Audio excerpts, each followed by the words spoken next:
ডেমোক্রেসির সবচেয়ে বড় কাজ কিন্তু ভোট দেওয়া না, ভোটের আগে জনগণকে প্রিপেয়ার করা। কিন্তু জনগণকে সমস্ত ক্ষেত্রে ক্ষমতাহীন করে রেখেছি, ফলে ওটা একটা কাগজে দলিল হয়ে গেল যে জনগণ সকল ক্ষমতার উৎস। কিন্তু রাতের অন্ধকারে যে কেউ এসে একটা সালাম দিয়ে কিন্তু জনগণের উপর কর্তৃত্ব করতে পারে। গণভোটগুলো ছিল খুবই সহজ, হ্যাঁ না দিয়েই, সেটা সাংবিধানিক গণভোটটা হ্যাঁ না দিয়েই করা গেছে।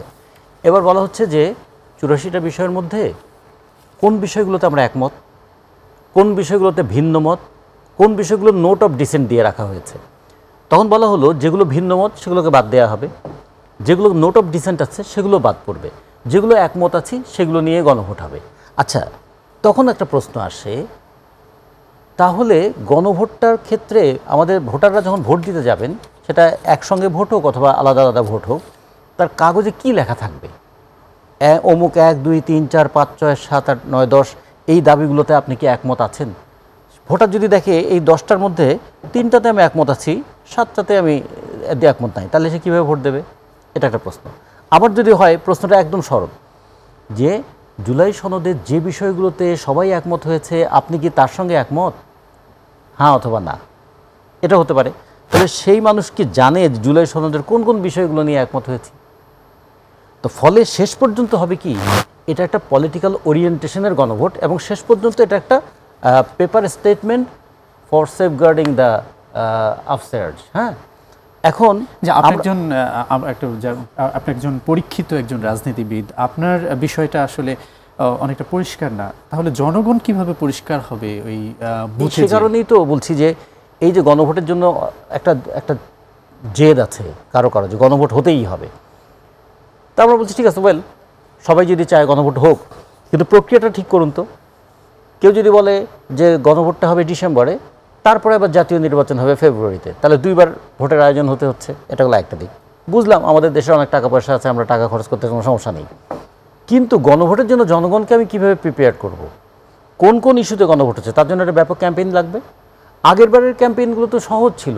আপনারা কি পার্লামেন্টারি ফর্ম অফ গভর্নমেন্টটা চান? আপনারা কি প্রেসিডেন্সিয়াল ফর্ম অফ গভর্নমেন্ট থেকে পার্লামেন্টারি ফর্ম অফ গভর্নমেন্টে যে সরকার চলে গেল, এতে আপনারা একমত আছেন কি নাই? এটা খুব সহজেই মেনে নেওয়া যেত। কিংবা জিয়াউর রহমান ক্ষমতায় এসছেন, তাকে রাষ্ট্রপতি হিসাবে আপনারা মেনে নেন কি নেন না, সহজ ছিল। কিন্তু এইবারের গণভোটে তো একটা জটিল বিষয় আছে। ফলে গণভোটে তাহলে প্রশ্নটা কেমন হবে? অনেক সময় প্রশ্নটা কেমন হবে তার উপর নির্ভর করবে উত্তরটা কেমন হবে। ভোটারদের ক্ষেত্রেও কী মত তার কাছে আমরা পেতে চাই, সেইটা তো তার কাছে জানাতে হবে। ডেমোক্রেসির সবচেয়ে বড় কাজ কিন্তু ভোট দেওয়া না, ভোটের আগে জনগণকে প্রিপেয়ার করা, সচেতন করা। হ্যাঁ, সে যখন বুঝতে পারে, যেমন একটা আমি যদি উনি একজন কৃষিবিদ, আমিও কৃষি বিশ্ববিদ্যালয়ে পড়েছি, আমরা যখন কোনো কিছুকে ডায়াগনোসিস করি তার আগে কিন্তু আমাদের ইনফরমেশনটা প্রপার থাকতে হয়।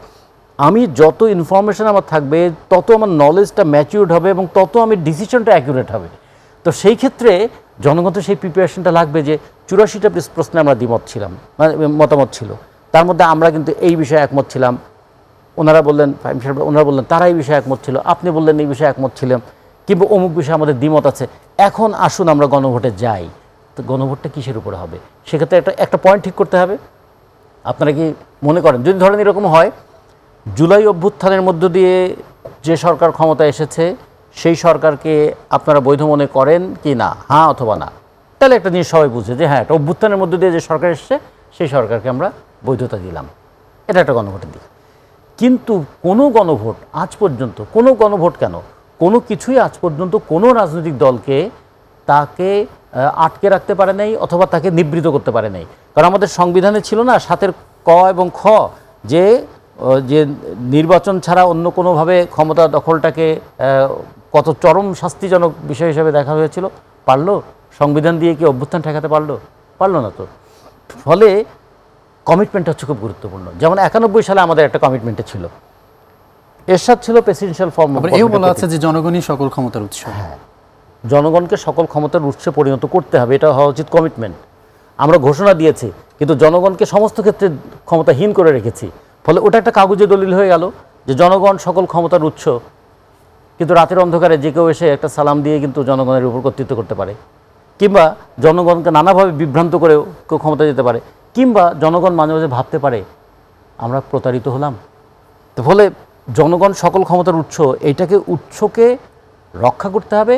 জনগণকে সকল ক্ষমতা সম্পন্ন বানাতে গেলে তার প্রপার ডেমোক্রেটিক অ্যাটমসফিয়ার লাগবে। আপনি বলছেন জনগণের ক্ষমতার উৎসর কথা, গুরুত্বপূর্ণ কথা। এখন এই যে গণভোটটা হচ্ছে, এটা পিপলস উইল হচ্ছে না হচ্ছে পলিটিক্যাল উইলস পরিণত হচ্ছে? এটা হলো পলিটিক্যাল উইলের পিপলস স্যাংশন, এটা কিন্তু পিপলস উইল না। আমাদের জনগণ কখনো বলছে না যে আমাদের একটা গণভোট দাও, গণভোট দাও। অ্যান্ড পলিটিক্যাল পার্টিগুলো তারা মনে করলো একটা পিপলস স্যাংশন নেওয়া দরকার, যেভাবেই হোক একটা স্যাংশন আমাদের থাকলে আমরা একটু সেফ থাকবো যে আমরা কিন্তু একটা গণভোটের মাধ্যমে লেজিটিমেসি পেয়েছি।